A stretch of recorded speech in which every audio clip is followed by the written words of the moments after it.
Assalamu alaikum, I'm Aisha and you're watching SAMAA News. Here are today's headlines. US President Donald Trump says that the United States and Israel have agreed to suspend planned military strikes against Iran, contingent on a rapid agreement to end months of tensions. In a post on Truth Social, Trump said US forces remain locked and loaded, but that he agreed to halt the planned attack following requests from Iran and other Middle Eastern countries, provided negotiations make swift progress. Trump said the proposed deal would require the immediate reopening of the Strait of Hormuz and address Iran's nuclear program, adding that Israel supports the temporary pause while diplomatic efforts continue. Iran has denied US President Donald Trump's claim that Tehran requested Washington to pause military strikes, calling the statement a lie. According to Iran's Mehr news agency, military sources said the country's armed forces remain on full alert and are prepared for any confrontation. The denial comes after Trump said on social media that Iran and other Middle Eastern countries had asked the United States to hold off on further attacks while pursuing a possible deal.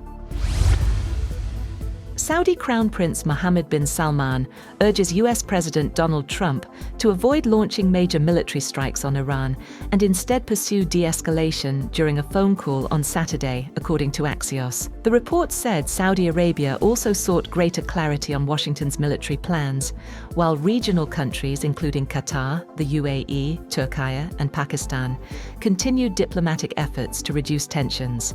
Qatari mediators reportedly held talks with Iranian and US officials aimed at reopening the Strait of Hormuz, with sources saying negotiations made progress despite uncertainty over a final agreement. Iran has issued a fresh warning to countries in the region, cautioning against aligning with the United States. A senior Iranian military commander claimed any country serving as a defensive shield for Washington could face the consequences of war. Commander of Iran's Khatam al-Anbiya central headquarters, Major General Ali Abdollahi, said the United States is seeking to further ignite conflict across the Middle East. In a message addressed to neighboring countries, Abdollahi said Washington is pursuing with increasing speed the path of widespread warmongering in a regional war. US Secretary of State Marco Rubio says recent US military strikes have made Iran more willing to negotiate over its nuclear program and security in the Strait of Hormuz. In an interview with Fox News, Rubio claimed the attacks severely weakened Iran's naval, air force, missile defense, and broader military capabilities, though he acknowledged Tehran still retains missile and drone strike capabilities. Rubio said the military campaign shifted the balance in Washington's favor and encouraged Iran to engage in negotiations. Iran has not officially confirmed the US account of the talks or any reported conditions for a potential agreement.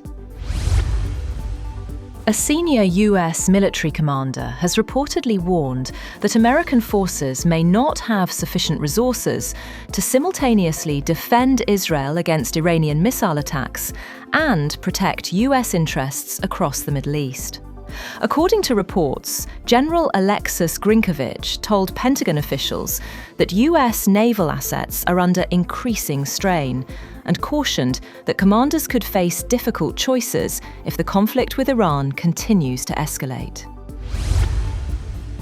The United States has advised its citizens across the Middle East to consider leaving the region amid fears of further escalation.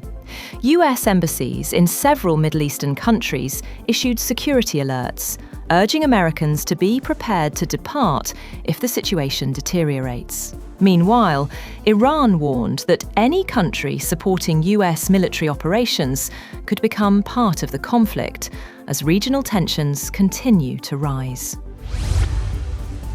Hungarian Prime Minister Peter Magyar has warned of critical days ahead as falling water levels in the Danube River force the country's only nuclear power plant to shut down for the first time in more than 40 years. The shutdown comes as Europe faces another intense heatwave, with prolonged drought affecting water supplies, river transport, and power generation across the continent.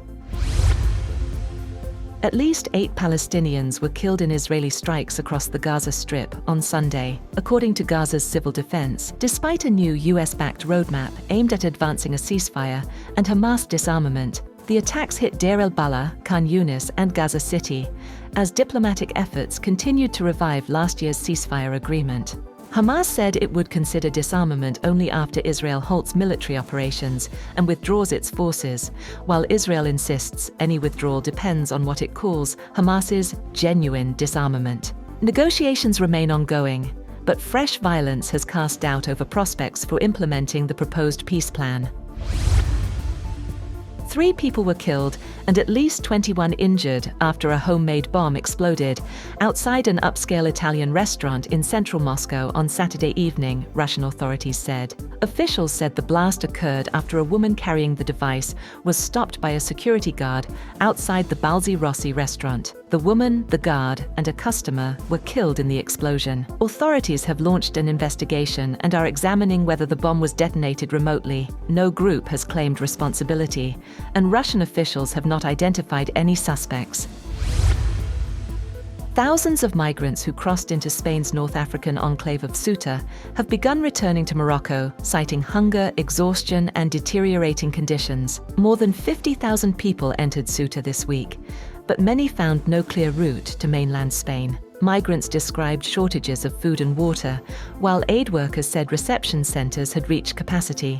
Although many are heading home, some remain determined to stay despite the hardships, saying they would rather endure the conditions than return. Celebrated Nepali climber Nirmal Purja has died in an avalanche during an expedition in Pakistan. His expedition organising company confirmed in an Instagram post that Nims Dai tragically lost his life following the avalanche on Broad Peak. It added that the other members of the expedition also did not survive. Purja and 9 others had been missing since Thursday after being struck by an avalanche on the 8,051-metre Broad Peak, a technically difficult climb in Pakistan's Gilgit-Baltistan region. That's all for now. For more updates, visit www.samaa.tv. Thank you for watching SAMAA News.